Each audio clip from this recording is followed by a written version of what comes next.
We're live. All right. Hello, everyone. I am with Lima Farrells, and he is one of my reoccurring voice actors.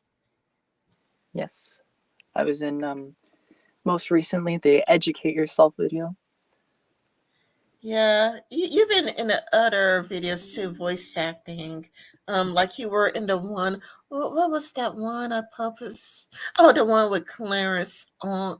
Clarence. What's his name? Clarence Clarence Thomas. Thomas, yeah, where I Yeah, can finally say it. yeah.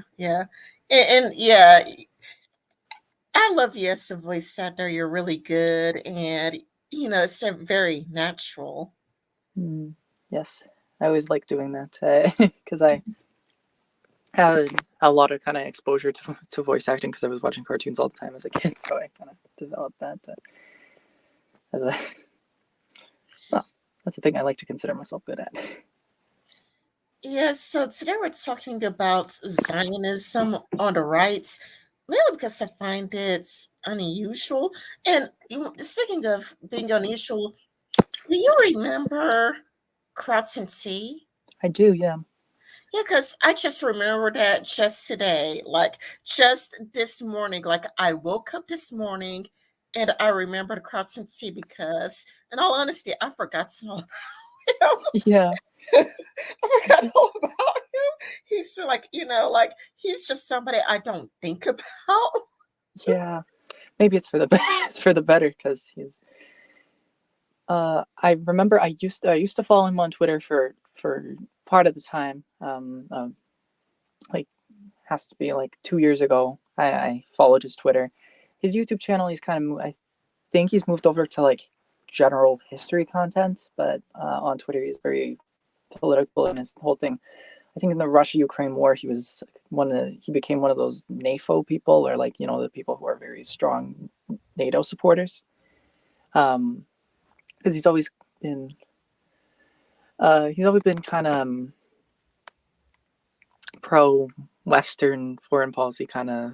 Well, not exactly, but that's what I associate him more with being. He's very pro NATO, very pro EU, very pro everything like that. But he's also uh, I know he's kind of he's against Islam and that kind of thing, which is a big trend in them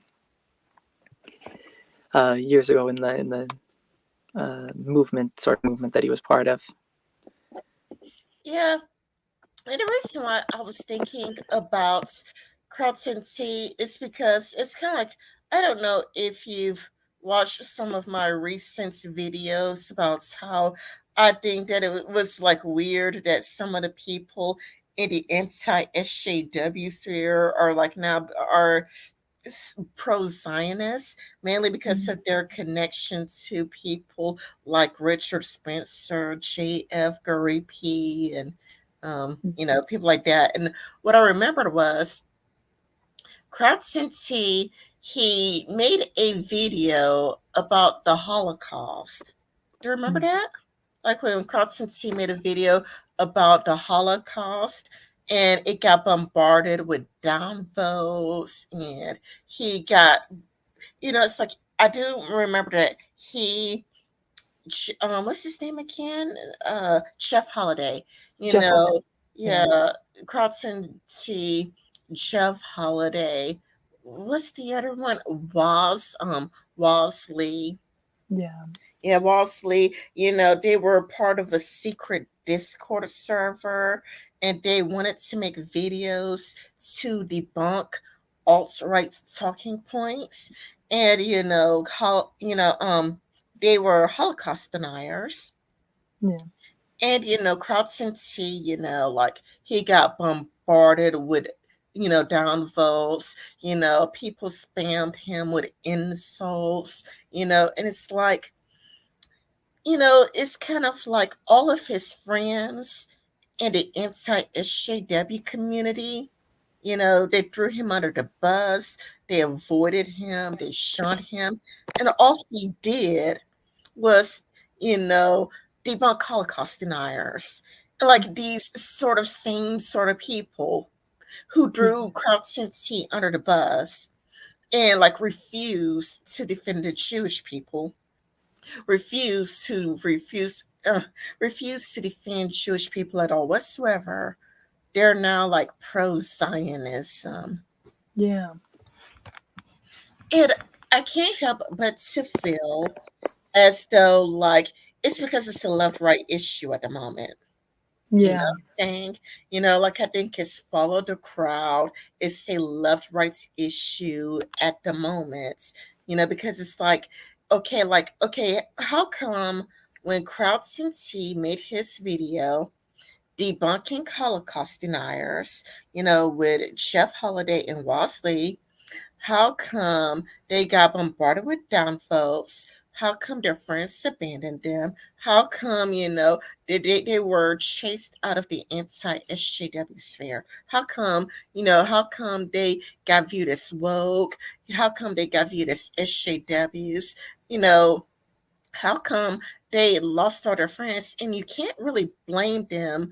Like I think some of them, or the last time I've seen Krautsinski, he went further left. I don't know where he's at the moment, but I know that during that time he moved further left. I know Jeff Holiday at that time moved further left, and who could blame them? I mean, I'm Yeah. talking about at the time. I'm not talking about, I don't keep up with them now, but it's like, who could blame them for going further left when people, I think they start, well, what I know for sure is that they got harassed a lot. They got intensely harassed, and they were no longer welcome in the anti-SJW space. Yeah. Yeah. I think there is kind of a contingent of the sort of anti SJW group, which is not everyone, of course, because there's a lot of variance in opinion in what is SJW, what is political correctness, etc. Um, means different things to different people, but to some people who tend to be more on the right, talking about any kind of historical issue like of racism, white supremacy, anything like that, uh, from the perspective that there was oppression that was happening on that basis, it sets off the alarm bell that this is SJW talk. Yeah, that was exactly and precisely what was going on through my mind. That people say Israelis are colonizers, and then they hear the word colonizer, and then it sets off the SJW alarm bells, because it's kind of a lot like if you ever watch anti SJW content, it was filled with, like, let's just say, like, okay, there would be like a white guy, for example, working at Starbucks, and then there'd be like a black person in a BLM t-shirts, throwing, coffee at a guy Starbucks, saying, "You are a colonizer." That sort of videos would be Yeah. anti-SJW content. And look, so when they hear colonizer, it sets off the alarm bells. They're like, I need to react to this. I need to have a reaction to this. Yeah, definitely. And I think really when it comes to the issue of Israel Palestine, there are I don't like to use the word woke, but there are woke ways that you can woke in quotations ways that you can really argue for either side. I'm I'm more pro Palestine more because I'll explain. I'll talk about that more. But uh, for instance, someone who is of that mentality could argue, Israel, is more aligned with the West, is more progressive in certain social ways because, well, they've had the opportunity to progress because they're not constantly threatened by, or they're not threatened to the extent that Palestine is. Nobody's a refugee from Israel, um, and yeah, I think there are different ways you can argue from either side of the political spectrum for either. Obviously, more of the left is, sympathetic to Palestine, which I agree with, and the more of the right, at least the mainstream right, argue for Israel, especially like Ben Shapiro, the very the influential people who you would consider immediately when it comes to right wing neoconservatism, Zionism, that kind of thing. But there's a split. There's a split as well recently that's between like Candace Owens, who's been kind of lightly critical of Israel, and Tucker Carlson. I think I haven't heard much of what he's been saying, but I guess they're having uh, issues with each other. I think I saw Lauren Southern, who's been very spent most of her career being critical of Islam and immigration from Muslim countries and everything.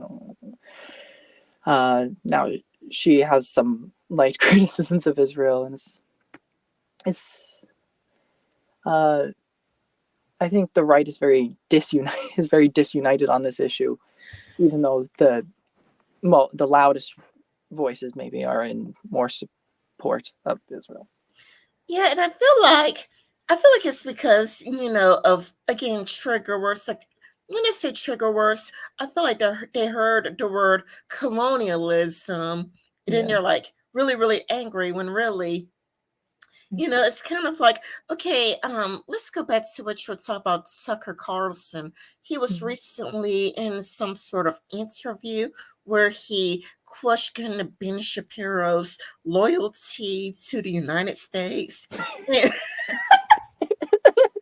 That is what a lot of kind of the further right factions do criticize him for. Like Nick Fuentes, if you ask him, Ben Shapiro is absolutely Israel first. He's not America. His priority is Israel and everything.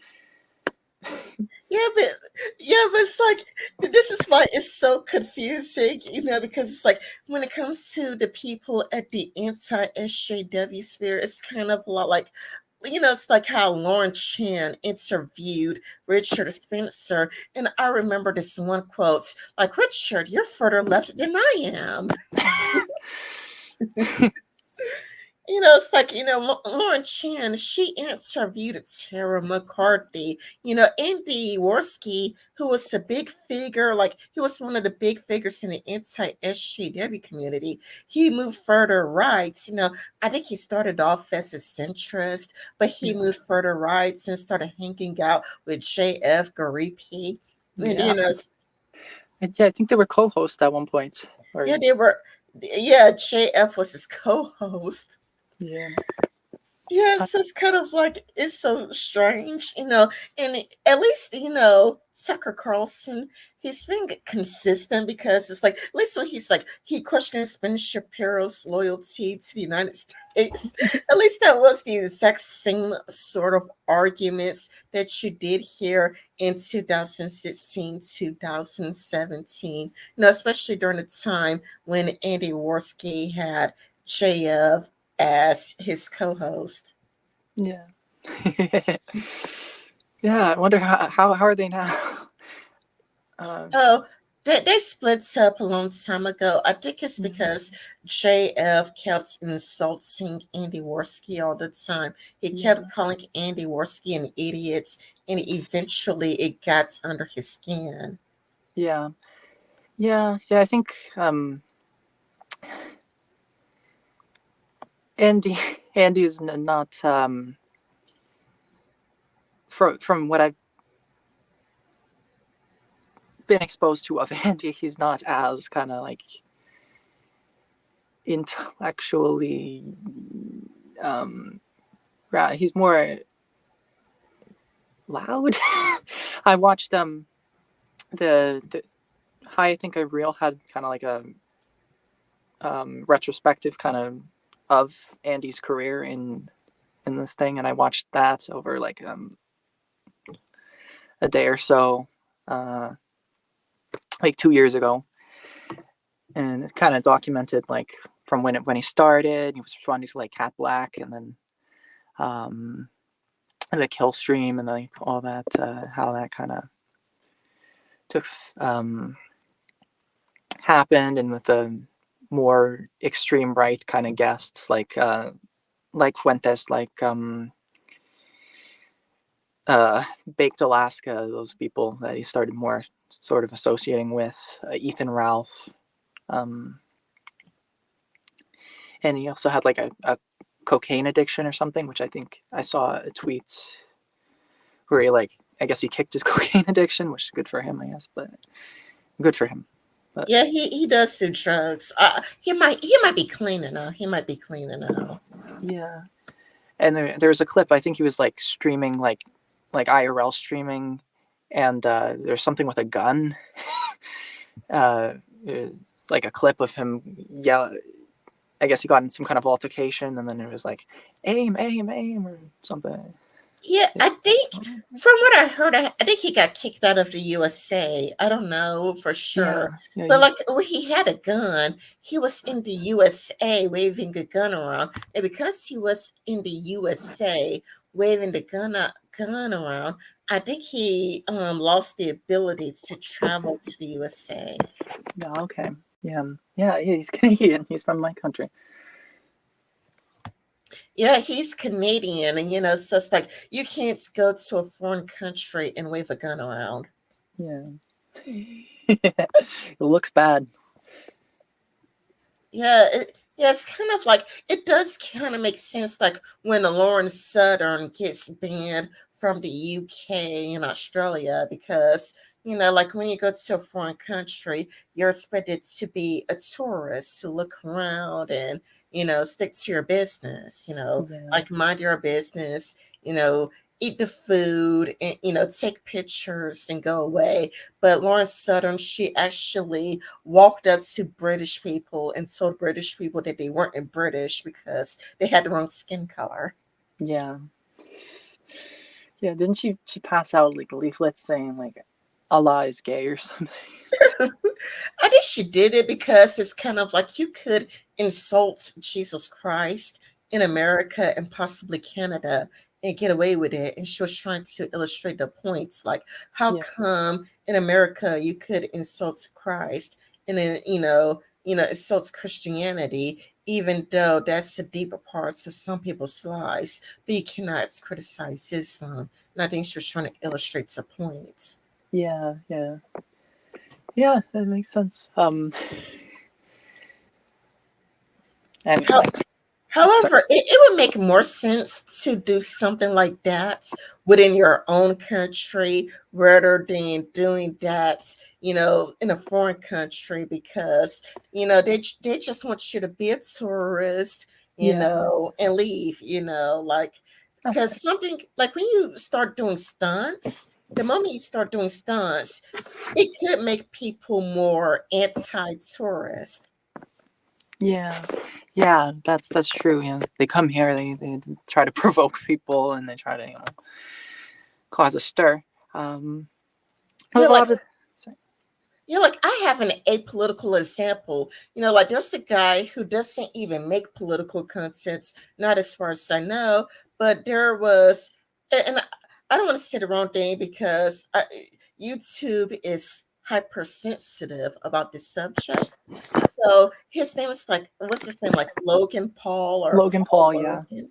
Yeah, I don't want to say anything about where he visited it. I'm keeping my mouth shut because YouTube would definitely strike your video down or take your video off the web if you mentioned, yeah, However, he's apolitical. He makes videos that kids enjoy, but he caused a disturbance in Japan, and that's you know if Americans or Canadians keep going to foreign countries just to stir up trouble, it could create a scenario where it's kind of a lot like, we're tired of tourism, we're tired of tourists. When you come to our country, be in your best behavior. And I have another apolitical example. There was actually in Japan. people holding up, signs saying like "Go back to America." And the reason why, there are Japanese people holding signs saying "Going back to America" is because, huh? Yeah. As you know, Halloween is an American holiday. As you know, Yes. Americans love Halloween. But Japan is a very different, very separate culture. It's more quiet, it's more reserved. But there was an issue that every year, every single year, Americans would do this at a subway. They'll basically throw an annual Halloween party on a subway where it's food, lots of drinks, and whatnot to celebrate Halloween. And that is an issue because, one, you're not allowed to bring food on the trains, but Americans cannot read the signs. And you're not supposed to have loud noise on the train. But again, Americans cannot read the sign. So Americans will be causing a disturbance in Japan. And then it puts, the Japanese in a situation that is a cultural clash. So they end up being saying, get out of Japan. We do not want you here. Go back to America." Because when you go to a foreign country, they would want you to respect their culture. Yeah, definitely. Yeah. It's like if you're going to stay in someone else's house, you want to abide by their rules. You want, if they want you to take your shoes off before you come in, you should do that. Don't make a mess of the bathroom, etc., etc. It's you want to respect your host, but Yeah, like it would be like if I was couch surfing and I was like, Lime, I'm couch surfing to Canada. Could I sleep on your couch? And it would be kind of a lot like if I, refuse to take my shoes off, if I, I don't know, if I was a messy eater, and if I just, I don't know, if I, yeah, if I was a messy eater, and if I wanted to, have some American fun, I don't know, like do something really reckless and just, I don't know, break out some martini or whatever and get like alcohol all over your floor. And you're like, hey, like this is disrespectful. Like, hey, yeah, you're not respecting me as your host. I'm inviting you to my house. You're couch surfing. This is my property, and you're not respecting me as your host. Leave. yeah, Um, yeah. Two It's the people just joined in. Hey, Freaky. Hey, Professor Platypus. Professor Platypus. That's a great name. Yeah, like they missed like the first parts, and I think that the first parts is the very, very best part, because like we just started talking about to catch up to speed, like now we were talking about like Lauren Southern going to like England, and what's it, Allah is gay and Oh, that's good. whatnot. Yeah, and then we were talking, yeah. Yeah, yeah. I mean, people. Um, there are people, in this part of the world, including like some churches that tend to be more progressive that will say things like God, God is gay or God is non-binary or something like that, which is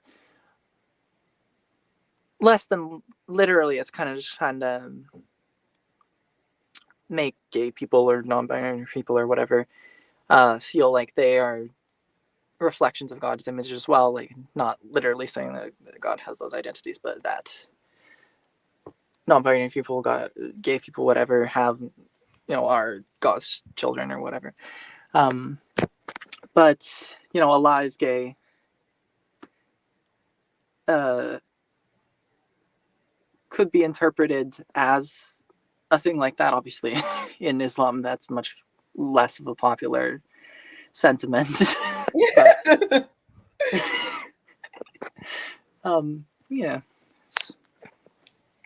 Oh, okay. Freaky said, That's funny because the Japanese aren't originally from Japan. They came from Mongolia, and there was a group already there called the um. I knew. I know. Yeah, I yeah. I think I knew, or I don't know how to pronounce it, but I know. Yeah, no, there were um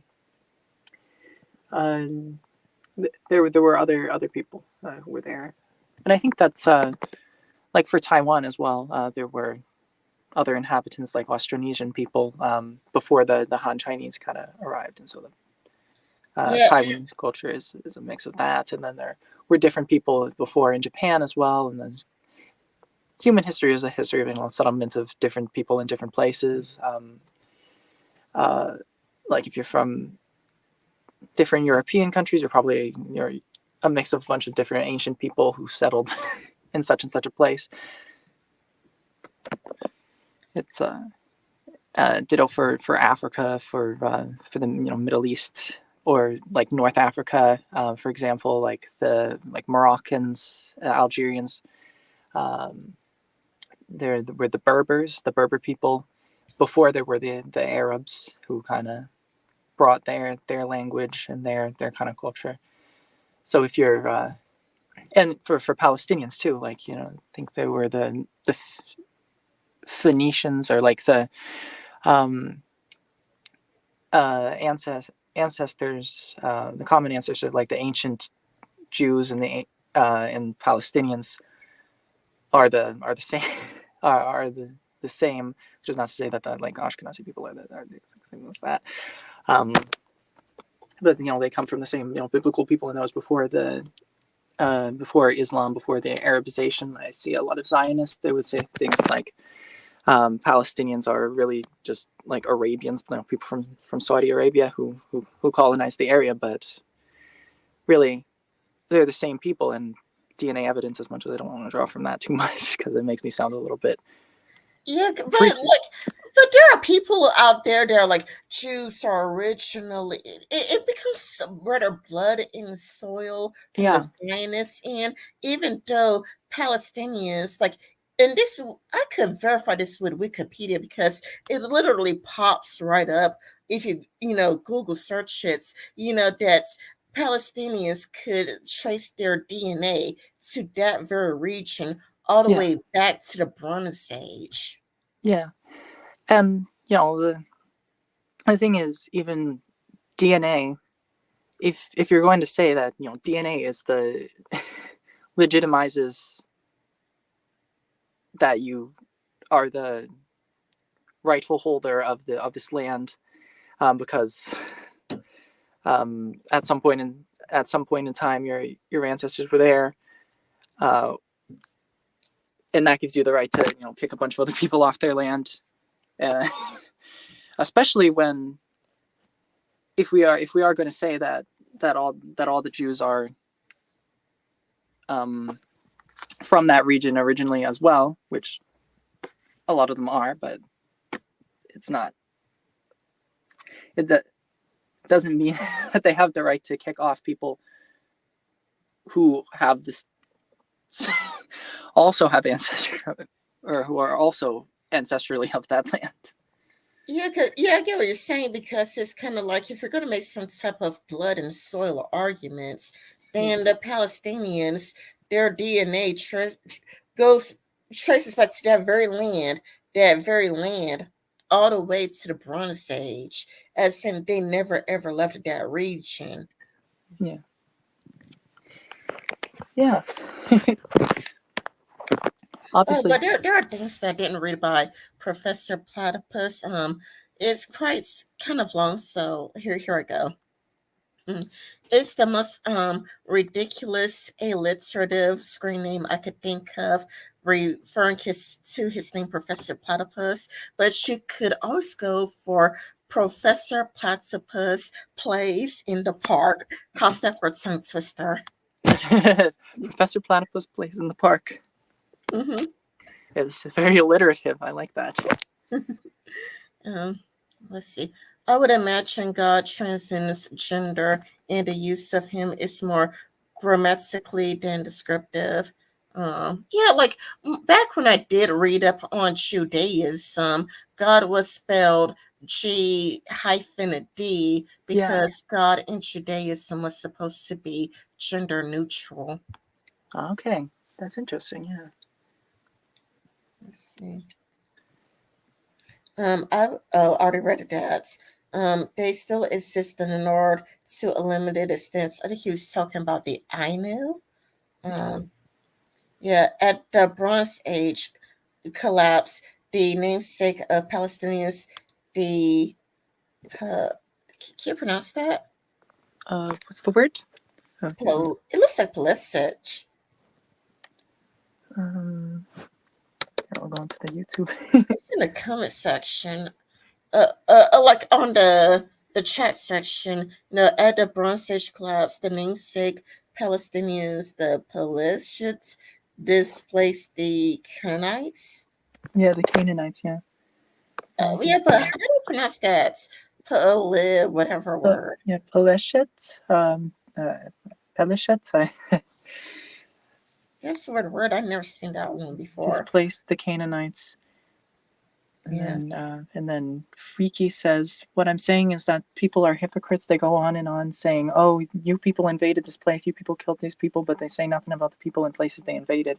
And I'm talking about all people, like the Turks and the Armenian genocide, or what the Japanese did to other countries during his empire and what they did in World War II. Yeah, there's a lot. Peleshet. Did I get it right? Um, Pelishets? yeah, Mm. Peleshet.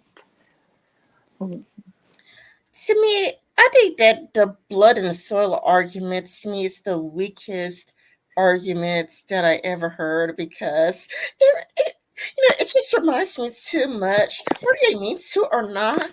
This sounds too much like the far right. This sounds like too much. It just seems like the sort of argument that would come from Nick Fuentes or Richard Yeah, Spencer. It's like, do you know how you sound like right now? yeah, Because it's kind of like, like in a way, it's kind of like you're telling me that, okay, like, sure, Africa would be my ancestral homeland, but I lived in America all of my life. It's kind of yeah, like, okay, sure, if you go back far enough, I mean, because, okay, I do have, okay, because I do have like relatives, recent relatives from Jamaica, which is why I said that. Like, I have yeah, Jamaican relatives, like my grandparents. They're from the island, and like on my mother's side, there's like Cherokee. yeah, So it's kind of a lot. Like for me, it doesn't bother me that my grandparents from my father's side are from Jamaica, and from my mother's side are Cherokee. Like, yeah, but yeah, like, sure, if it wasn't for Africa, I probably wouldn't be here now. But however, it's also true that if it wasn't for Cherokee, I wouldn't be here right now, or Jamaica, I wouldn't be here yeah, right now. But it's kind of a lot like I lived in America all of my life. I yeah, have never ever stepped foot in Africa. I don't really want to go there. And it's it's kind of like there is a high probability because that we're from like originally from like Nigeria or Niger, yeah, because I try to Google like where specifically did Black Americans come from, and mhm, from what I've read, that there is very similar DNA. Like we have like 80% similarities with the people of Nigeria. But that yeah, doesn't mean that I want to go to Nigeria. Why yeah, would I want to go there for? yeah. And and it doesn't mean that necessarily Nigeria is that they have an obligation to be like everyone who has Nigerian ancestry, everyone can trace who can trace, with a DNA test or something, their ancestry to Nigeria can come here, become a citizen, and just Yeah, is exactly. entitled to do that. Yeah, Yeah, like even if I share 80% of my DNA with a Nigerian, why would on earth would I want to go in quotations back there? yeah, because you're still not Nigerian. Um, and really, to make the argument that that having this blood, entitles you to have ownership of that place, it can take you to some pretty yikesy conclusions, I will say. Like there are those far right accounts who are like in Ireland, and they'll be filming a bunch of um, like Pakistani people or something, and they'll be like, or brown people in Ireland, and they'll be like, uh, Ireland is no longer for the Irish or Yeah, something like yeah, that. yeah. Because it's kind of like some of the Zionists, they do not understand that they are validating that talking point. Yeah, Like there's like British blood, and there's Irish blood. yeah, So it's kind of like black people do not belong there. So it's kind of a lot like, or it's kind of like how they're saying that black people are threats to England. Like black people are huge, major threats to Britain because they do not have British blood. mm, Therefore, they are invaders and that they'll never be British no matter oh, what they do. So it's kind of like, yeah. And they only do this to people who are not white, who are not white. Like if I'm living um, in Ireland, but I'm Portuguese or something, they're not gonna be filming me and being like, oh, Ireland is no longer for the Irish. What yeah, the? because they would say that you still have European DNA, and Yeah, your European DNA is all that matters because yeah, your European DNA is what brings you a connection to that land. yeah, yeah. And like it already takes a lot of uh, a lot of stretching to be like every person from every corner of Europe has something in common with each other, because really the continent of Europe is arbitrary. Like what separates a um well, Turkey is literally divided into like a European part and an Asian part. What's the is a person from the European side of Turkey that much different from a person from the Asian side? Like, um, like as you get closer to the edges, there's going to be more similarity to the other continent because you're right there.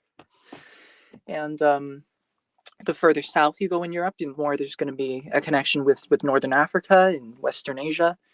Um, the farther east you go, I mean, Russia is literally like a transcontinental country. Like there are Russians who are much more, Slavic, much more European, or like Scandinavian uh, type features, and then there are ones who are more um, Asian or like Mongolian kind of features. So it's a whole there's a lot of variation, and it in a lot of ways it's surface level. I mean, if you live in France, if you speak French, if it doesn't really matter if that's like the experience, that's where you've been raised. It doesn't really matter what your skin tone is because your experience is that you're a French person. You're French. Yeah, I would agree with that because I have, well, we fell out of touch, but I still like her though, even though we fell out of touch. But I have this friend that is from Finland, and she told me of a story of a Finnish family that adopted a Japanese kid from Japan. Now, this Japanese kid, he had two Finnish adoptive parents. He does not speak a single word of Japanese. He Mm. doesn't know anything about Japanese culture. And, he considers himself Finnish. because Finland is the only thing he's ever known, and he lived in Finland for so long that he cannot connect to the people of Japan, despite being, DNA wise, he's Japanese, but he cannot relate to the Japanese at all. Yeah, yeah. Uh, it's really silly because this line of argumentation that because his ancestors are Japanese, because his origin is Japanese, that means he has to go off and leave his home to go live there. You basically have to suspend all forms of logic, just like you could liken the ideas behind the Israeli thing. And you mentioned like Black Americans and Africa, which obviously there are movements of Black Americans that want to kind of reconnect with their African roots, which is okay if that's fine, that's good. But they're think of like Liberia, which was kind of set up for free Africans, free African Americans to go there and be in Africa. And what happened was they kind of formed, or I think this is what I read. Uh, there were already like African like African people living there when they arrived. So what happened is American Black people, they were kind of like they made the Native Africans like a second class citizen, which is what has happened in Israel. Yeah, I heard of that. So I heard of Black Americans going to Liberia, and turning the Black Africans there into second class citizens. So yeah, I would say that even if your genetic roots are to a certain place, I believe that you could still be a colonizer, even if your genetic roots are linked to a certain place, Yeah, because you're still turning the natives there, like, even if you have DNA similarities to the natives, you're still turning the natives there into second class citizens, and elevating yourself to the real citizens. mm-hmm. Yeah, Because it's kind of a lot like, if Israel was living in harmony with the people of Palestine, it would be a non-issue. Like if they were living in harmony. yeah, yeah. I mean, if they wanted, if they want to live in Palestine, live among Palestinians, that is great because then obviously there are conflicts, and there are conflicts everywhere. um, in every country that Jewish people have been in, there's been kind of conflicts in like Northern Africa and Europe, with the pogroms and the Holocaust and everything like that. But there there will there will always be conflict, and it does. I think because you've you've been oppressed should make you pause and kind of think we shouldn't be doing this to other people. We shouldn't be treating them like this, like is it's being done to the Palestinians. Oh, the chat.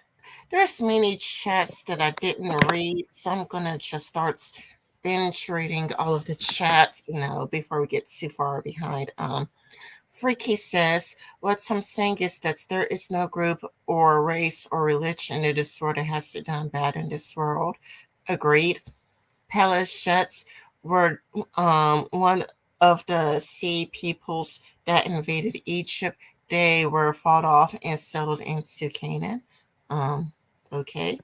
The Holy Land has been conquered, colonized, displaced, etc. throughout recorded history. It's difficult to decide which of those groups is most entitled to its ethno-historically, which is why I think that the ethno-nationalist blood in soil arguments is ridiculous because being a black person, like I read somewhere that Black Americans share 80% of their DNA with people of Nigeria, but that doesn't mean I want to go there Yeah. because, and this, Professor Platypus sums it up nicely in his next chat message. Nigeria's a mess right now, especially the North, so why would I want to go to a country that's a mess? Um, I support Russia's claim to Crimea or of the how do you pronounce it? I support Russia's claim to Crimea of the past 1,000 years. Kiev only governed it from 1954 to 2014. Older Crimeans were born in Russian SFSR, which is Socialist Federal Social, something like that, and its population are almost entirely identifies as Russian. Yeah, yeah, I would agree. Yeah. Mm, yeah, I would agree with you because I mean, if most of its population entirely identifies with Russia, then Russia should claim the land. Yeah. My nieces are Hispanic. My former brother-in-law and his siblings speak Spanish as a first language. To the best of my knowledge, zero of the new generation speaks it. Liberia was settled by freed American slaves. Modern Liberia official language is English, and its flag resembles Americans, which to me is proof that Black Americans colonized Liberia. Yeah. Yeah. Yeah, like I believe that even if you have DNA to attach to land, you could still be a colonizer to that land because it depends if you are displacing the natives that are there. Like if Yeah. somebody's a native there, are you turning them into second class citizens? There's a Yeah. difference between, like, let's just say that you're from Portugal or whatever. Yeah. If you are from Portugal and you wanted to live in harmony with the people already there, that's different. Yeah. Definitely.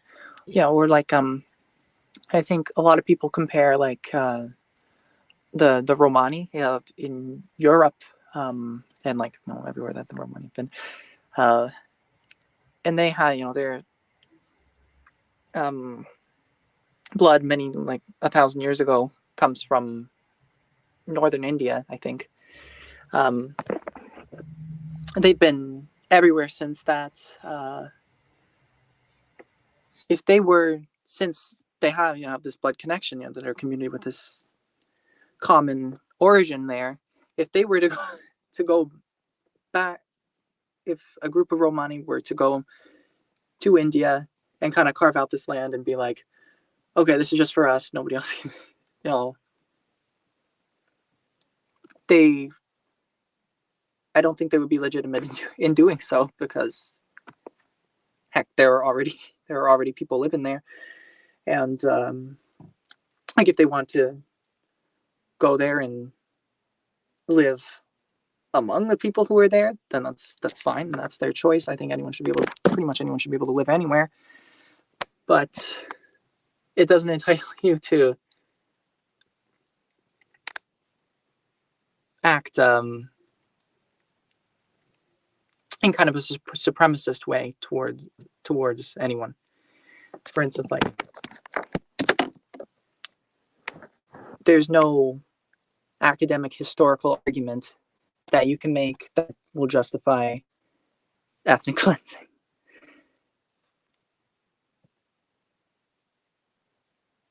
Yeah, like a lot of times, like where the left is coming from is that there is actually an Israeli's human rights watch, and even they are complaining about Israel. Yeah, I Yeah. could pop that up, but it's called like Betsalem. Hmm. Yeah, what's it called? Betsalem. I Hmm. could screen share, but it's an Israeli humanist rights group, and it it's even complaining about Israel. Like like you would think that, oh, it's an Israeli humanist rights group. They're complaining about, no, they're complaining about Israel. Like, Yeah. hold on. Yeah. There are a lot of kind of protests within Israel that are like, this is not what we should be doing. I, I'm sure you can read it. That is really big.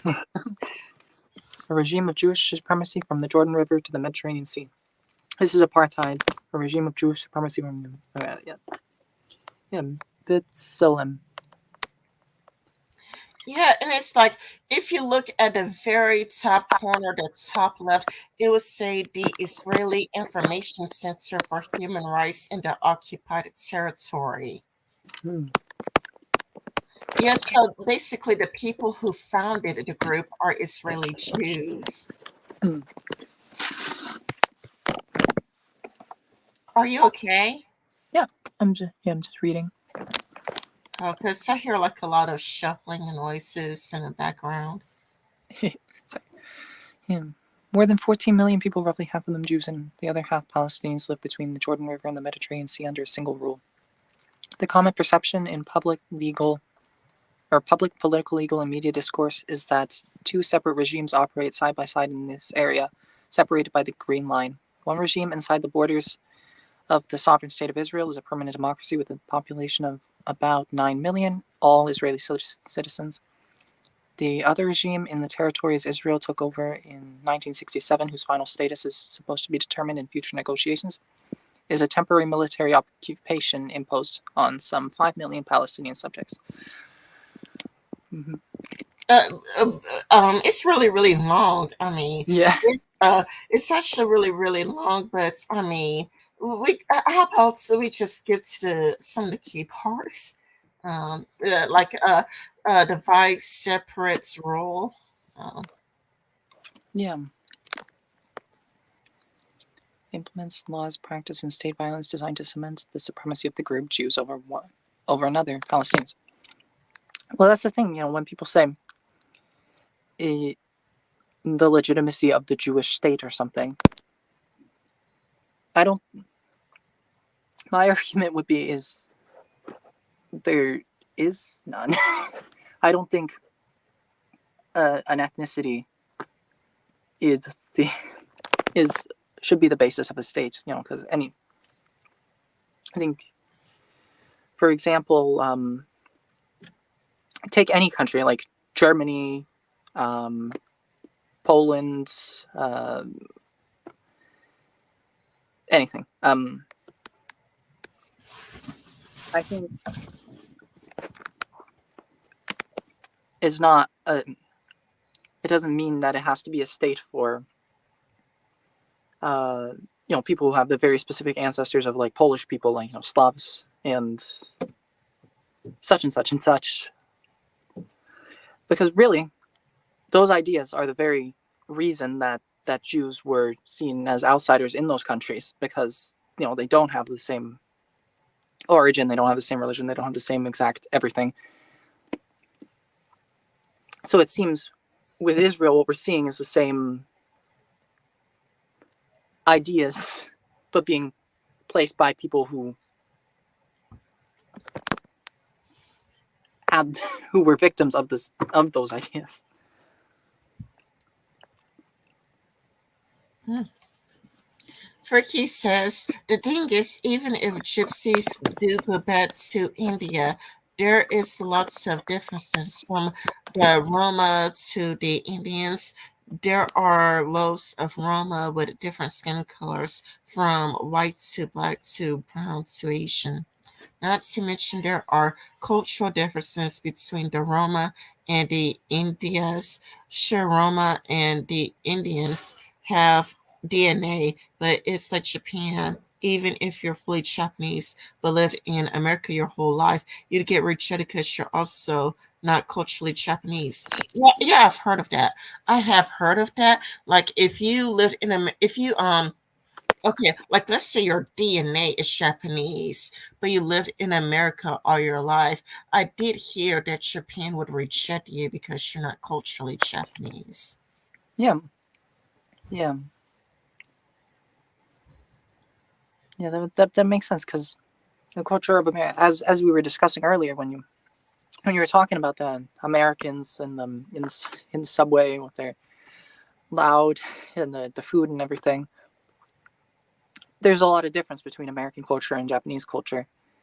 And if you're raised there, probably you'll have some aspect of your heritage reflected in your upbringing and what you experience. But really, you're living in America. You're going to be more exposed to in like everything around you to the American culture, and therefore you're not going to be in the exact same. Um, nor should you expect to not should nor should you expect to be unless you live in a very like secluded um, enclave of uh, Japanese people within America, like your community is only Japanese people. You're not gonna you can't expect to be just a Japanese person, and even still, even in that case, you're still in America. You're still going to be subject to being an American Japanese person. It's like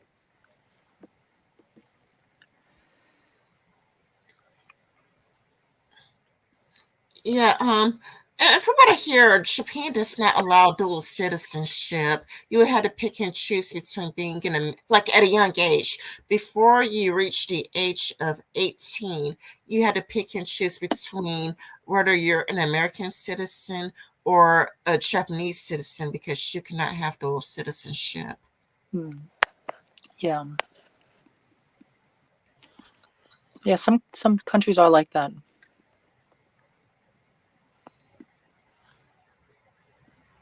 Let's see, let me read more of what they have to say. Professor Platypus says, I think I have to go back 4 generations to find my nearest immigrant's ancestor. The Irish branch is the only one to retain any culture whatsoever. I don't consider myself European, and I do not consider myself Nigerian. Mm-hmm. There are skin tone and cultural differences among Indians, sometimes leading to communal violence. Oh, you know what? I think J.J. McCullough made a video about that, where Yeah. there are Sikhs living in Canada, but they're like Sikhs living in Canada that made like a terrorist attack against people from India. Mm, interesting. Yeah. Yeah. I think I heard something about that.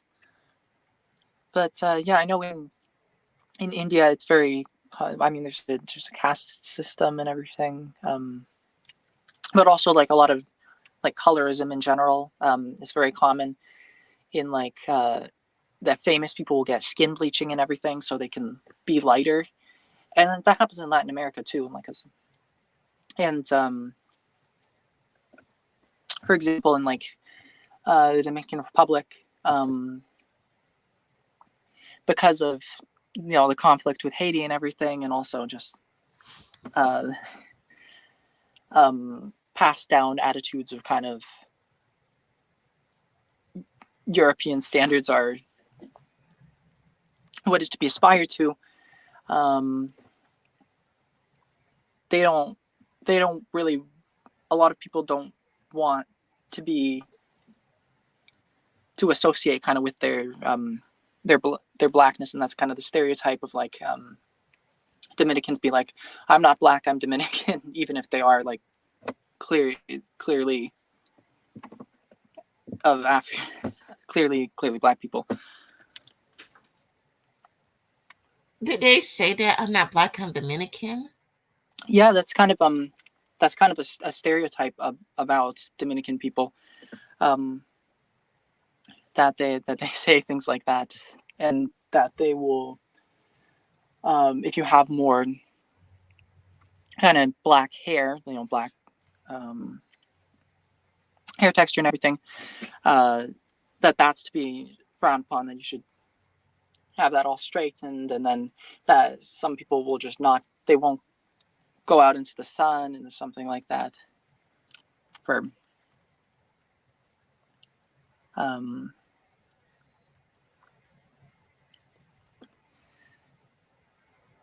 see if these just kind of European centric standards. That's really sad. Mm-hmm. Freaky says, but still gets groups like the English, the Irish, the Scots, and the Welsh. Yes, we have our ups and downs for years, but these days we get along just fine.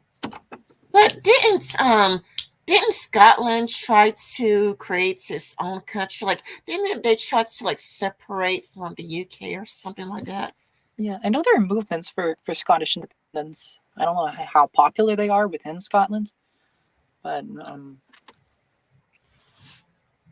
yeah, And there, I mean, not that long ago, I think it was like in 1917, there was like an Irish Revolution or something where Ireland, I think it was like Southern Ireland, wanted to separate from the UK.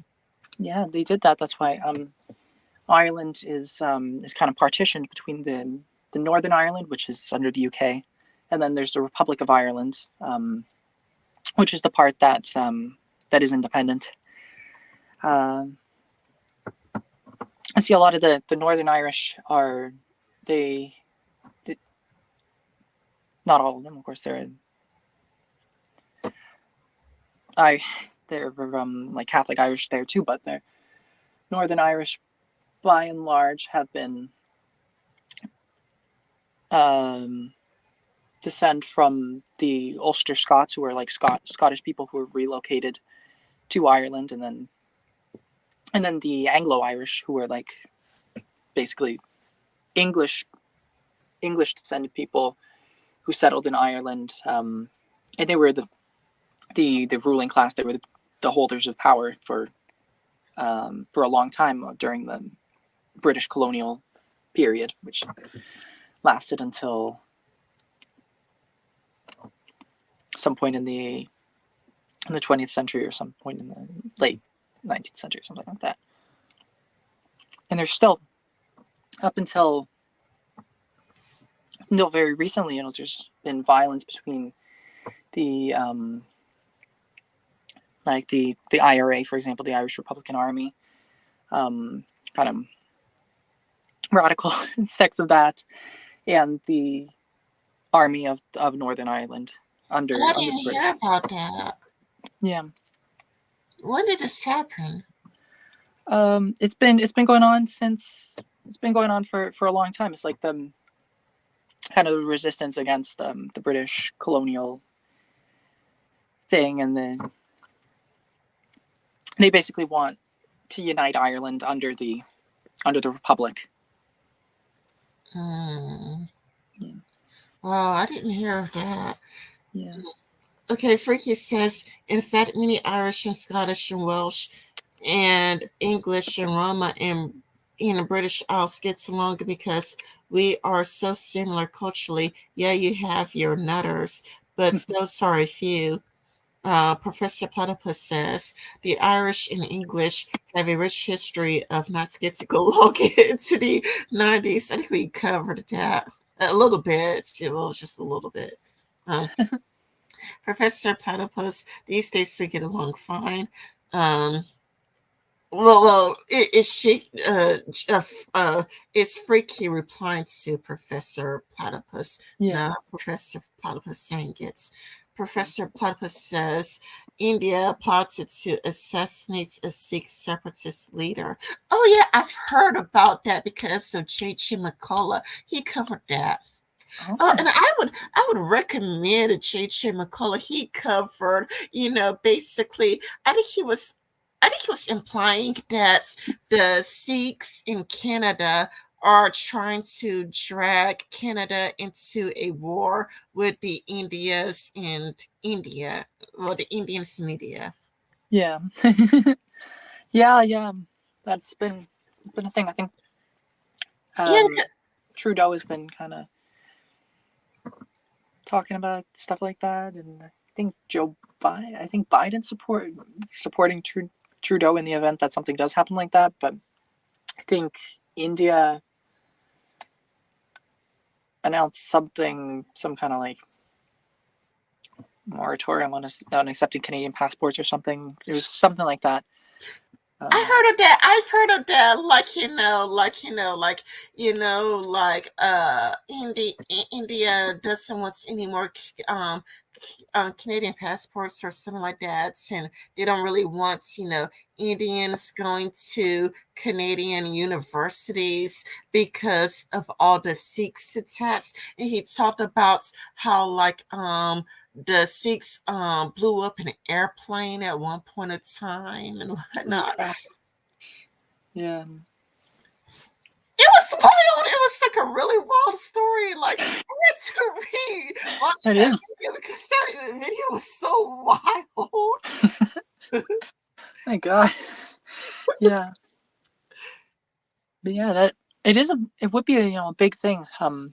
If Canada and I think Canada and India do kind of escalate things because uh, a lot, and I mean like if you come here to where I live, there are a lot of Indian people. There are a lot of Indian people around. Um, uh, and I think a lot of them are kind of a lot of the ones that I've talked to are fairly new, like immigrants from there. So we're still getting like we still have a lot of people from there. I haven't really asked about religion so much, but sometimes they tell me. Um, and Hindu and but yeah, I wonder how like if that happens, how they'll be affected. Mhm. Freaky, well, the SNP was known to side with the Nazis, and the SNP wanted independence in the era, also sided with the Nazis. It's only the nutters that make everything complicated. Yeah, yeah. The SNP, that's the Scottish Nationalist Party, like that. Mm. Oh, I didn't know that. Okay, wow. Yeah, you probably know more about this than I do. It wouldn't surprise me. I don't know that much about kind of British Isles politics, but I'd like to know more because Yeah, but like, aren't Canadians still under the Queen? Well, the King. No. um yes, we're part of the British Commonwealth. The our head of state is technically is still the King of England, was the Queen. Yeah, I keep thinking the Queen of England. Like, it's just a default, even though she passed away. But I just got used to saying the Queen out of habit. Yeah. Our national anthem before it was "O Canada" was still the same as the British one, the "God Save the Queen." Um, so I think that's what my dad remembers singing every in the morning when they at school. Um, yeah, I don't know what year exactly we started with "O Canada." Yeah, like I've learned so much about your queen that I ended up having dreams about her. I ended up having like a few dreams of Queen Elizabeth. Yeah, yeah. Okay, 1980 is when we is when we got our national anthem. Uh, The "O Canada" one. Before that was where that. Yeah, "God Save the Queen." Oh, he's technically unofficial, but it was still the one. Freaky says, yeah, it was sad a Saturday when she died. Many people was sad. Even my mom said that the Queen is all she knew. I think it's a little bit different in Canada because I follow what's her name? What's her name again? Degenerate thing. And Oh, yeah. yeah, Degenerate thing Lapis. She was celebrating the Queen's death, if I recall correctly. Yeah, I mean, yeah, there are a lot of people who don't look very fondly on the monarchy, especially people who are more kind of to the Republican tendency and are not Yeah, because too big on being in the British Commonwealth and kind yeah, too because bit because colonial. yeah, because like Degenerate thing was since the only Canadian celebrating the Queen's death. I remember Greg, right? Greg Drag. Gavara. Yeah, Yeah. yeah, he made a YouTube video. I think wait a minute, he actually wrote a song. Wait a minute. Yeah, wait a minute. He made a rap song about killing the Queen. Oh yeah. Yeah, he posted it. He posted it like literally like 2 seconds after she died. And I don't know even how he did it. I don't know how he did it. He must have been waiting a long time. But He must but have been there. yeah, it's like 2 seconds after people announced that the queen died. His rap song about killing the queen automatically got released.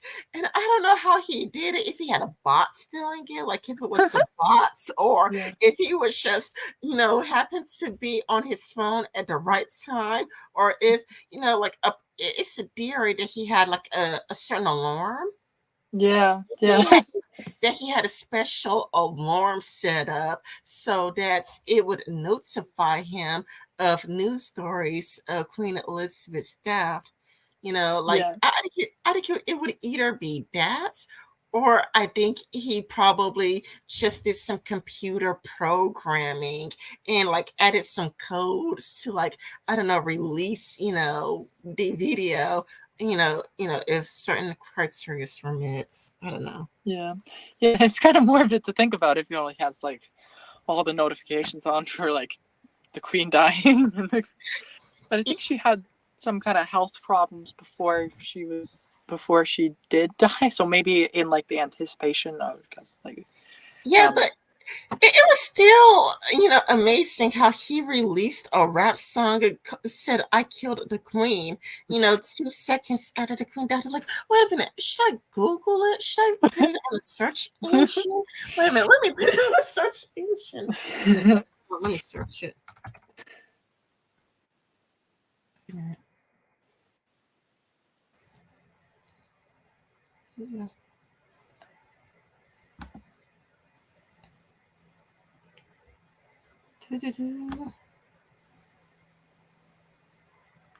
Dead air. yeah.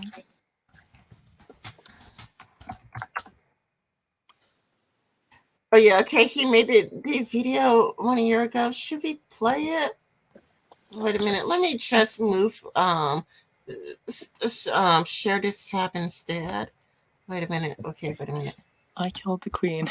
That's right, bitch. That's right. It was me. Yeah, I killed the queen and I'm not sorry. Yeah, I'd do it again. In a heartbeat I would. I would kill her again. If only I could. That's right. Right. Yeah, I killed the queen. That's right. That's right. Yeah, it was me. I'm just gonna say it. I'm glad she's dead. I did everyone a favor when I shot her in the head. Release this video just as the queen died. Hey, yeah. Unless you really killed the queen and was preparing this whole time. That's a good point. How could it possibly be all this production quality? Doesn't make sense. Unless the terrorist known as Drag is responsible for this deed. I have nothing against the monarchy. I just feel bad for Charles because the dude's 70. Just kidding, this is a threat. The royal family is next. I'm gonna kill all of the rest. This is a threat. Unless I'm mentioned by any British MPs, in which case, it wasn't me. It wasn't me. Oh, Yeah, I remember that. that's hilarious. Oh, oh my god. sorry, let me go back to Freaky. I mean, when she died, the Queen was even Irish in Ireland, and totally not Mark, a YouTuber, even gave his condolences to the death of the Queen. And these left wing nutters. I'm not surprised that he thinks Shrek is a left wing nutter. Yeah. Well, yeah, he's a left wing nutter and he's a right wing nutter. um, let's see. These left wing nutters gave him crap because he was Irish, and if you knew our history with Ireland, you get it. But there was Irish who gave their condolences, which I thought was nice. But you got those woke losers. Drag is like a woke loser. Okay. Boy. But you got these woke losers like Drag giving those Irish crap cuz wait a minute, did he mean to say Drag? No, because it looks like Drag or Eric. Er, uh, Eric? Eric? Is there a different person that goes by the name of Eric? Giving those Irish crap because he showed respect to the Queen. I don't know. Zionism On The Right. Unless he's talking about a different person by Eric, but I think he meant the right track. But Yeah. I don't think he said anything to Irish people. He's just a Canadian comedian. Yeah. Gave him crap because he's Irish, and well, if you know our history with Ireland, you get it. But there was Irish who gave condolences. I thought there was nice. Sorry, I'm dyslexic. It's okay. Oh, so he did mean to write Drake because it's kind of like Drake never contacted Irish people, so I thought he might meant a different person named Eric because I don't know. He never contacted Irish people. He tends to keep to himself. He doesn't really talk to anybody. Yeah. Professor Platypus says, I'm handing out Byron. Bye, Professor Platypus. Bye. Mhm. Yeah, I think Dreg has like a podcast now or something. Or he did a podcast, or I saw it was an episode of a podcast with him, a friend who I guess was an anarcho-capitalist or something. He's representing like mega communism, and then they had JJ McCullough, the centrist. I don't know anything about that. I'm lost. I'm in the dark about that. And I think they were talking about I think they were talking about Javier Milei, and the guy Argentina. I'm at a loss about that. Yeah, I'll see if I find the link. Yeah, I don't know anything about that. Drag. It's probably my likes.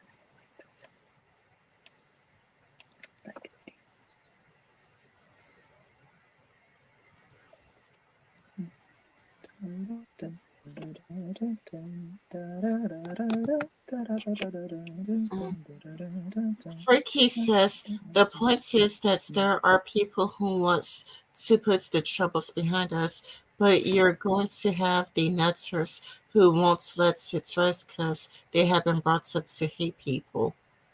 Oh. I don't think that Shrek hates British people, but I think it's because I don't know, Canadians are under the Commonwealth, so you're still under, the Queen. Well, as Americans, we had our revolution years ago. We had our revolution.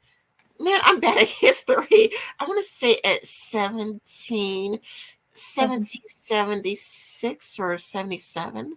Sounds right. Yeah, it's either 1776 or 1777. Like, but my history is not good. My history is terrible because it's been years since I've been in school. Yeah. Yeah, 1776 sounds right. I think that's a horseshoe theory podcast. Okay, yeah. I'll show you the episode that I watched.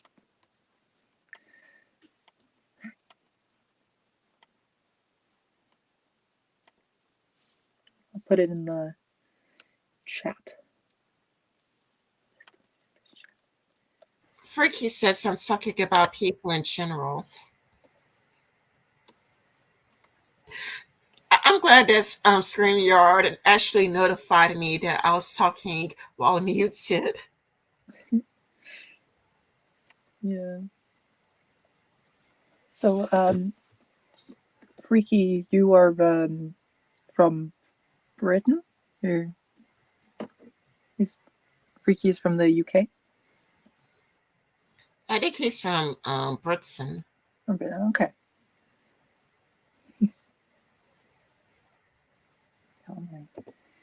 Yeah. Did you find what you were looking for? Because if you found it, you could screen share it. Yeah. Oh, I sent it to the chats or into the YouTube chat. It's the YouTube link. Oh. I'm British Romani.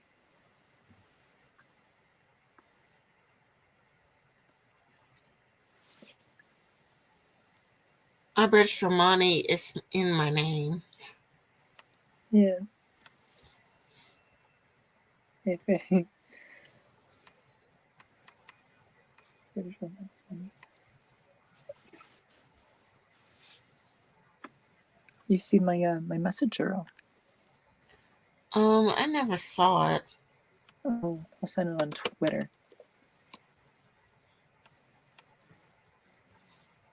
Yeah, I'll probably see it if you DM it to me. Mm.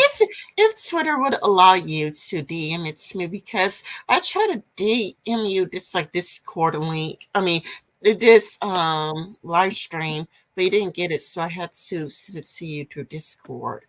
Yeah. Yeah, I don't know this thing. I like the links. Oh, I got it. Okay.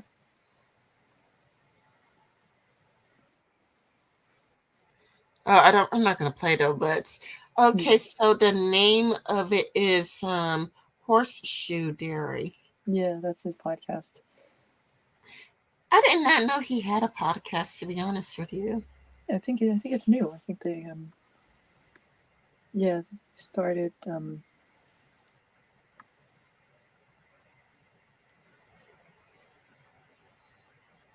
looks like they started a month 3 months ago. I guess well, I don't know, but it would explain why, YouTube recommended it to me. To be honest, like, like YouTube did say like channels we think you would enjoy, I think. Yeah, definitely.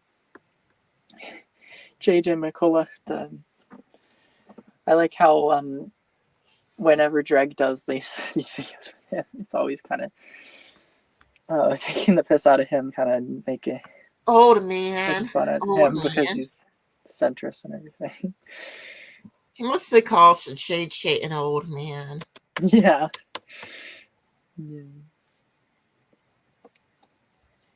Oh, I don't even know how we. Oh, because of the Queen. Because I was like, how did we ended up talking about drag?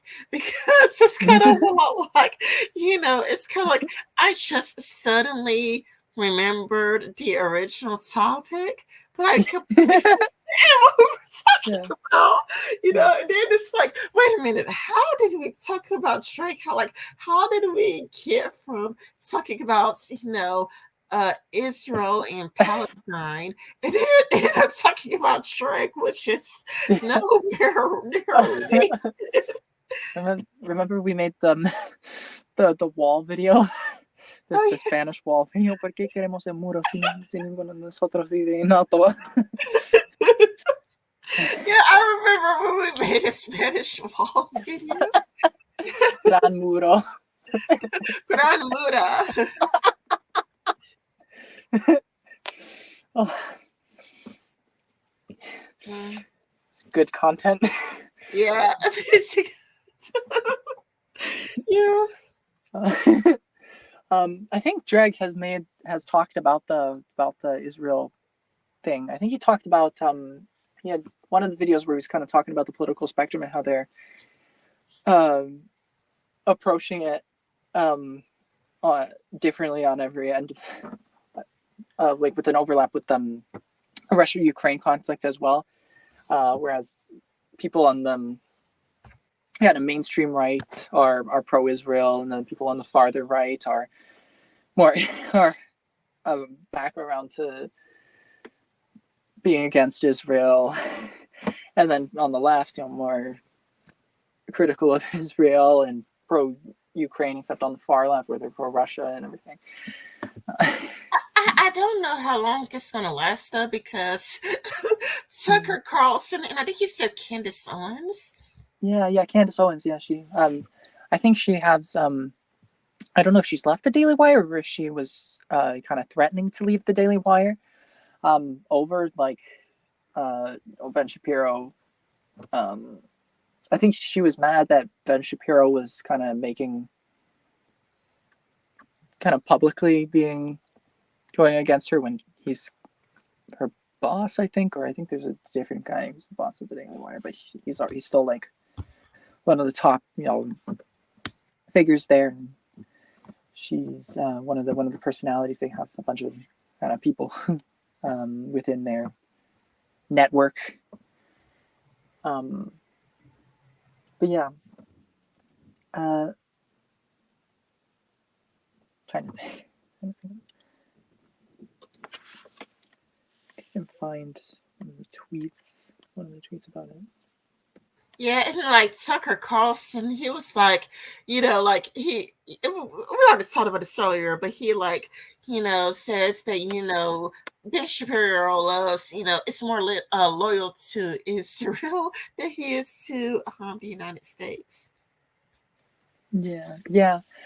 I mean, what I will say is, unlike a lot of conservatives, I don't see Ben Shapiro so much as being like nationalistic towards America in the same way, and how he is towards Israel. I think there's like those comments he made about like detailing these what he thinks Israel needs to do to kind of what territories he thinks should belong to Israel and what Israel should do to, cleanse the Palestinians from them. Just absolutely like,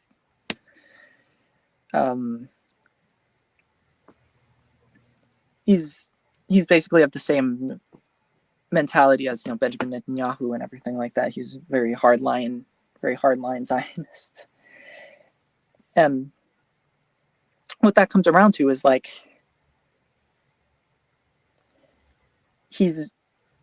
when people would classify him as within the mainstream right of American politics, when it comes to Israeli politics, he's very far right. Or Middle Eastern politics, he's very far right because he has, this, let's be real, like essentially what the kind of stuff that Richard Spencer would say for like a white ethno state, but he wants that for what Israel is. Or that's. Do you know that Richard Spencer called himself a Zionist? Yeah. I noticed he's very he's been kind of taking these kind of neoliberal position, like neoliberal positions, but from the perspective of the white nationalists. So like with the Ukraine war, he's been very in favor, and I think it's like NATO and everything. Yeah, Richard Spencer called himself a Zionist. He's like, he wants what Israel has, but he just wants it for white people. Yeah. I think even Dreg has poked fun at this idea, like when in the Centroside episode where Nazi gets a DNA test that proves him that he's like, you're half Basque and you're half Jewish, which I think is what Dreg actually is. But then Nazi becomes like a Jewish a Jewish Nazi. So he supports the ethno state that is for the Jewish people, and that is Israel. Yeah, I remember that episode. Um, Vicky says it's very quiet in here. By the way, Lime for Reals, do you have a YouTube channel? I do. It's I don't have very much on it, but I have it's called Lime S. Lime S. My only public video is Dear Danny DeVito, which is actually a school project that I made. But anyway. Actually, Israel lets from Palestine come and work for Israel. That's not necessarily true. Like, I think you're consuming propaganda, mainly because let me use screen share for wait a minute. He says I feel bad for Jews, so I really do. Let me go back to screen share all over again. Yeah. Cause let's see. Um I do feel bad for Jewish people. With everything because that is going on, and I feel bad. I feel bad basically for anyone who is in any way from yeah, this. Sorry.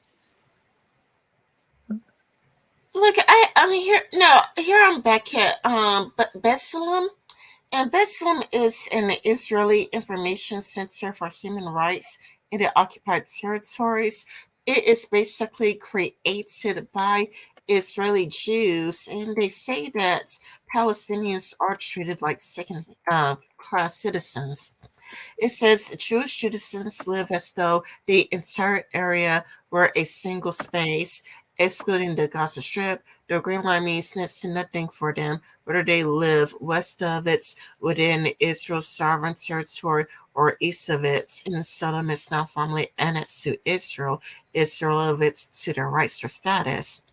Where Palestinians live, on the other hand, is crucial. The Israeli regime has divided the area into several units that it defines and governs differently according according to Palestinians' different rights in each. This division is relevant to Palestinians only. The geographic space, which is contiguous for Jews, is a Phragmatic mosaic for Palestinians. Palestinians who live on land defined in 1948 as Israeli sovereign territory, sometimes called Arab Israelis, are Israeli citizens that make up 17% of the state's citizenry. While this status affords them many rights, they do not enjoy the same rights as Jewish citizens by either law or practice, as detailed further in this paper. Yeah. Roughly 350,000 Palestinians live in East Jerusalem, which consists of some 70,000 one dunams that Israel annexed to its sovereign territory in 1967. They are defined as permanent residents of Israel, a status that allows them to live and work in Israel without needing special permits, to receive social benefits and health insurance, and to vote in municipal elections. Yet, permanent residency, unlike citizenship, may be revoked at any time. At the complete discretion of the Ministry of the Interior, in certain circumstances, it can also expire. Yeah. Although Israel never formally annexed the West Bank, it treats the territory as its own. More than 2.6 million Palestinians subjects live in the West Bank, in dozens of disconnected enclaves under rigid military rule and without political rights. And that's the part that scares me. Yeah. That's the part that scares me the most. Yeah. I mean, I think inherently to Israel, which is just fundamentally to be a Jewish state, but just by that alone, even if there isn't a population of Arabs in it, that by design has to be limited for that, like the growth of the Arab population. They would want to have that control, because it's kind of like if in America, for example, there's a black population. It's roughly like 12.5 to 13%, I think, of the population. Imagine there was the government in place, or like the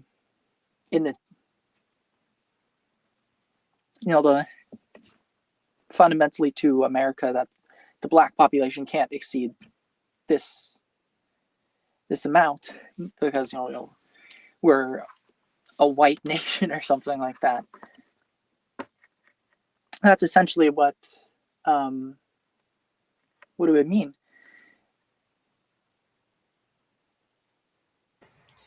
Yeah, but when it was hard reading that line. Under rigid military rule and without political rights, Palestinians have no political rights. Yeah. In about 40% of the territory, Israel has transferred some civilian powers to the Palestinian Authority. However, the PA is still subordinate to Israel and can only exercise its limited powers with Israel's consent. Yeah. So yeah, that's the thing. Yeah. Both the West Bank and the Gaza Strip are very tightly controlled. Those are the territories that belong to Palestine. They're still occupied, and they're still Israeli settlers. I saw an article of Israeli companies setting up condos in the occupied West Bank, and then what's my other point?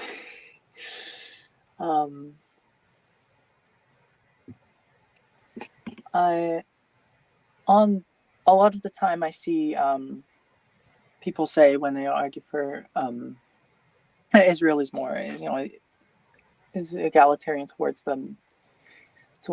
Arabs and Muslims and everything. I had one of my Twitter mutuals. Her name is Angie Moon. She was talking about when she was in an airport in Israel. She's Jewish, or she's half Jewish on her father's side. But she was talking about how she was basically waved through at the airport, but there were these two Muslim girls, or they had hijabs and everything, and everything, all their bags were patted down, searched intensively and everything. So just because they were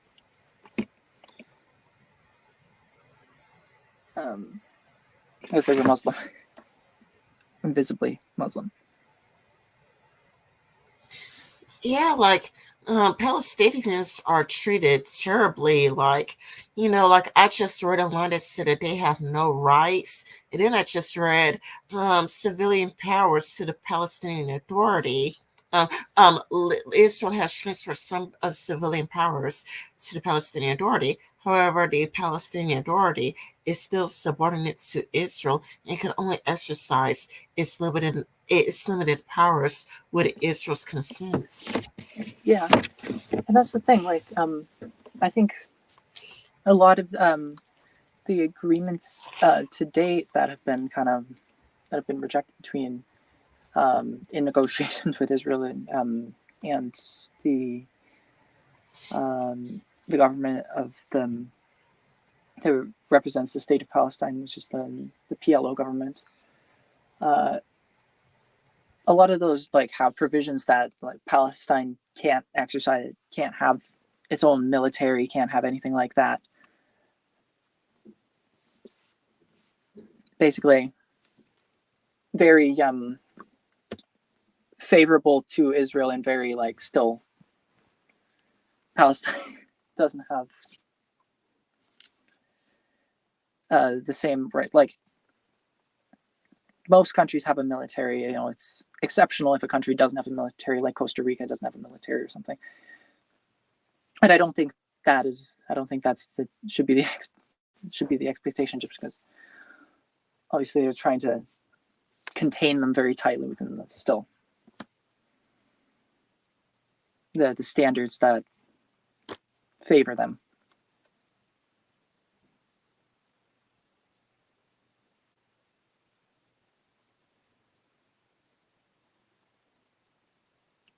There.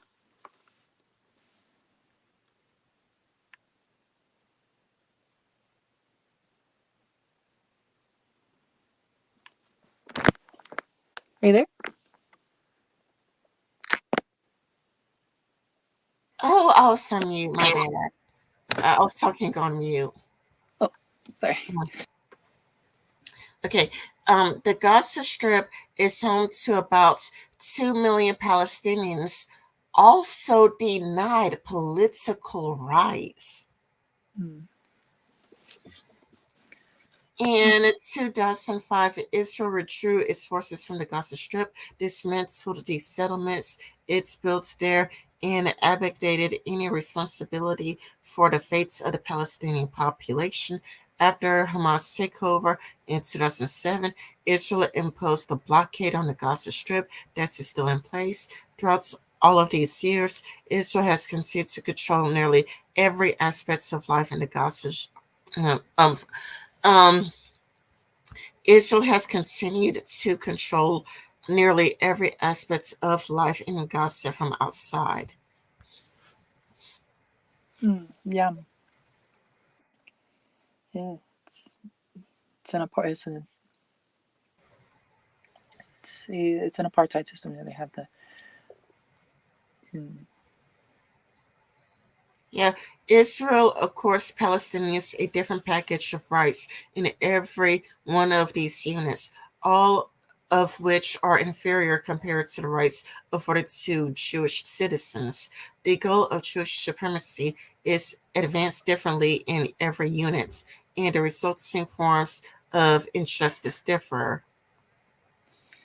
Yeah. Yeah. I'm gonna read more into it. It's B'Tselem is the name of the organization. Yeah, B'Tselem is the name of the organization. Okay.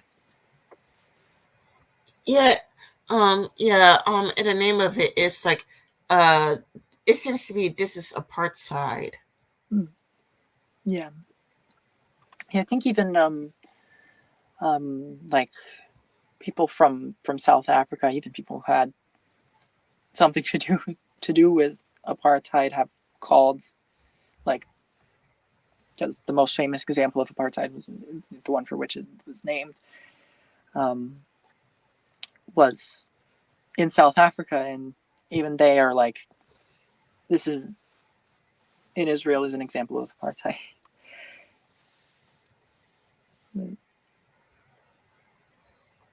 Conquer and divide.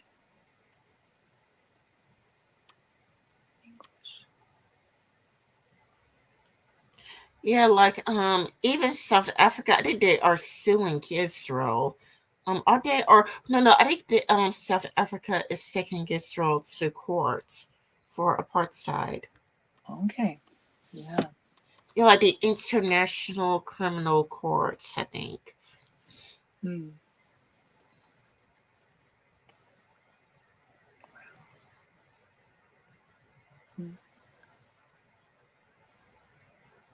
Um, you've gotten all quiet all of a sudden. Oh yeah. Sorry, I'm just reading. I'm reading about the reading on the website. Reading what? Reading on the B'Tselem website. You can read aloud if you want. Oh, and thank you so much, Gypsy. Uh, Freaky says that Ren is a great YouTuber. I agree. I agree. But yeah, I like. I'm on the page of the Conquer and Divide, and they have kind of the walkthrough of like all the history from start with the 1967 war, the annexation of East Jerusalem, closed military zones, the first wave, settlements, the first decade, nature reserves and national parks, the first wave, declaration of state land, settlements, agricultural land grab, restrictions on movement, the first wave, the Oslo Accords division of the West Bank into areas A, B, and C. The Gaza perimeter fence, the Gaza Strip and its sea settlement outposts, restrictions on movement, second wave, the separation barrier in East Jerusalem, closed military zones, second wave, nature reserves and national parks, second wave, disengagement from Gaza, which was, I think, after the election of Hamas in 2005, I believe. The blockade, which is I think is relevant to the current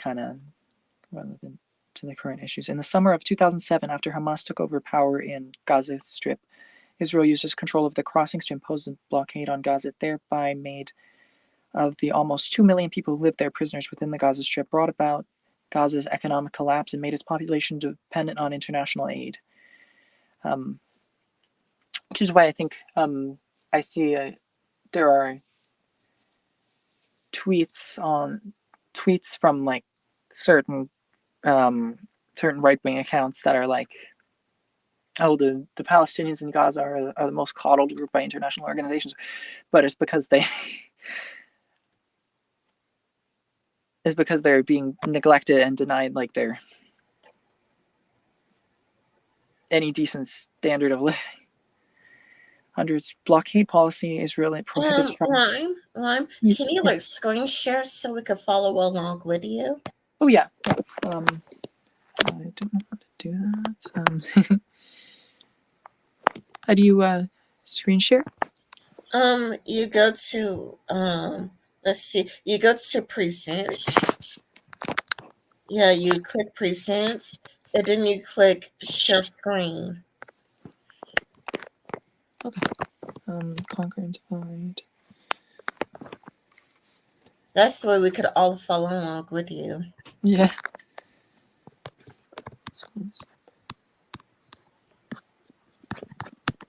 Pull it up on my iPad.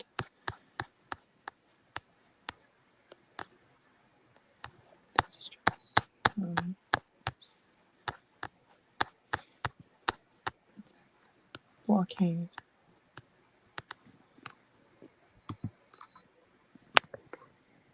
Present.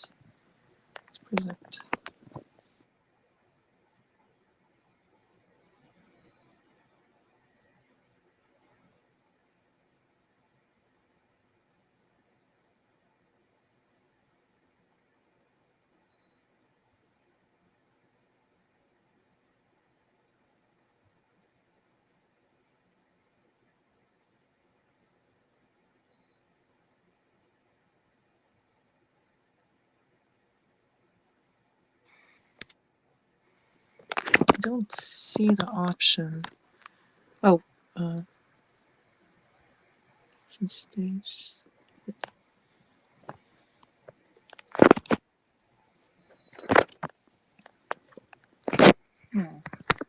Present. I don't see where it says it. Okay, like go to StreamYard, and then at the middle of StreamYard, you'll see where it says present. Then above it, it'll say screen share. Then you click on screen share, and then it will say well, just click on the blue button that says share screen, and then you select which tab to go to. Okay.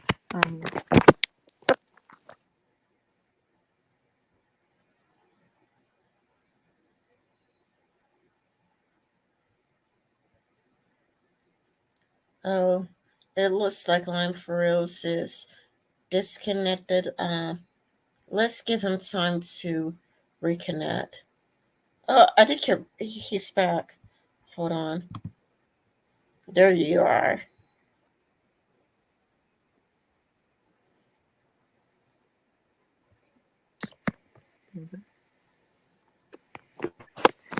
Screen share. Oh, pantalla compartida.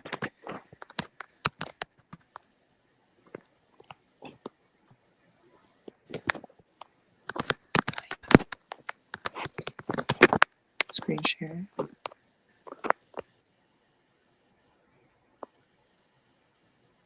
I think because I'm not doing it on the I think because.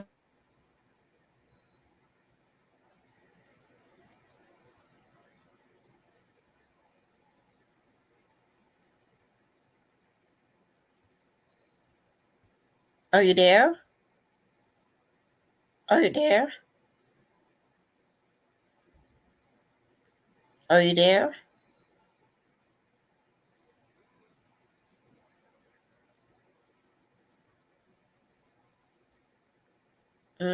Looks like we're having technical difficulties. Yeah, it's. I don't think. I think because it's kind of limited what I'm able to do because I'm using my iPad and not my laptop. Oh, So I'm going into where it says more. Um,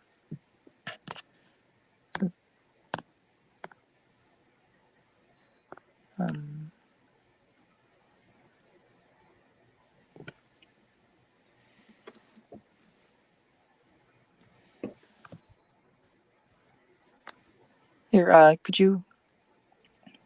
Do you have you share the same page?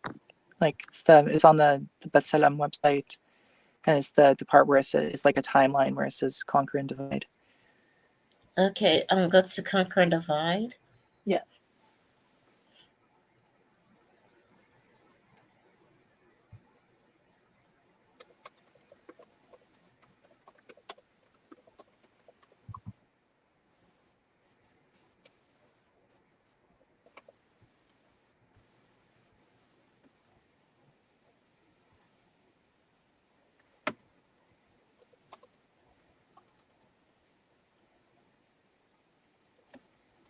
Gaza, building walls. Israel has fragmented the Palestinian land it occupied, using it for its own needs and controlling 5 million people denied their rights. Conquer and Divide, a special interactive project.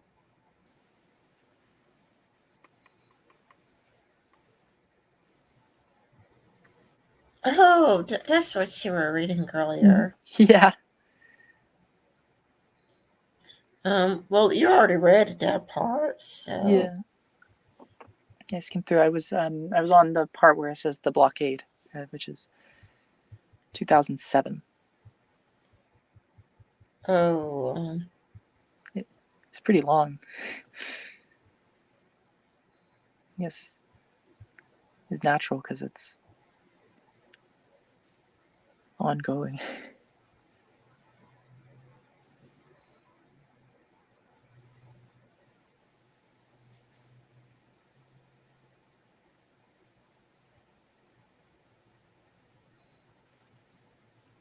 oh, you were reading from here.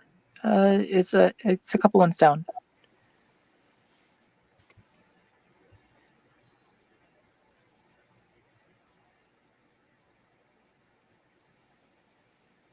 Right here. Down more. Or his section head is the blockade.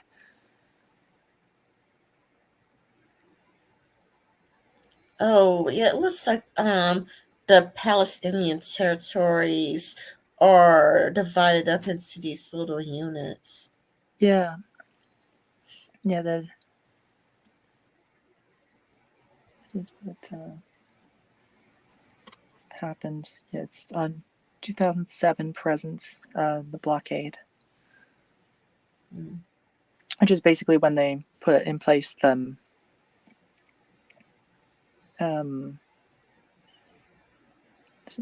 what's going on in the Gaza Strip, kind of.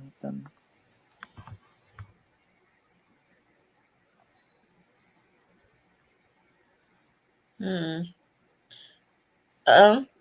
You're not as talkative right now, so do you want to wrap things up? I do have to go to work soon.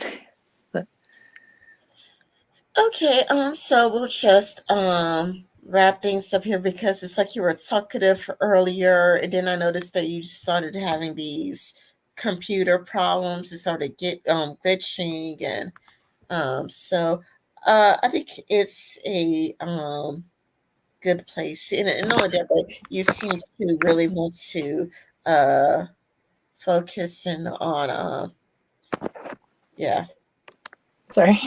yeah. Um, So yeah. So thank you. Do you have any final words? Um, um, yeah, bring it back to the on the original subject. We there's a lot trying to cover them. The kind of the propaganda around them. There's a Zionist issue. I tried to do some kind of research so I can make sense of that, and then got off the subject, but which is for conversation, which I think is very interesting. And it's been my pleasure. Thank you. yeah, and thank you for coming. Yeah. Um, I'm sorry for the for technical problems, and I'm stammering now, but yeah, like we had technical problems. You kept getting disconnected, and then it's like like it got like really really quiet because it's like you got like really engrossed into what you're reading. Like you got heavily absorbed into what you're reading. So yeah. yeah, but it's been very interesting. Yeah, it's been very interesting. I think it was still a good discussion before the technical problems. Yeah, that kind of threw a wrench into everything. Yeah, like if it wasn't for the technical problems, everything would have been, wonderful. So, thank you for coming. Thank you for having me. And I hope you come again one day. Absolutely, I'd And love to. and I would like to thank the viewers for watching. Bye bye, adios. Yes, adios. Thank you. Thank you to Freaky, and thank you to Professor Platypus and whoever else is tuned in to see. Bye bye, Yeah. adios.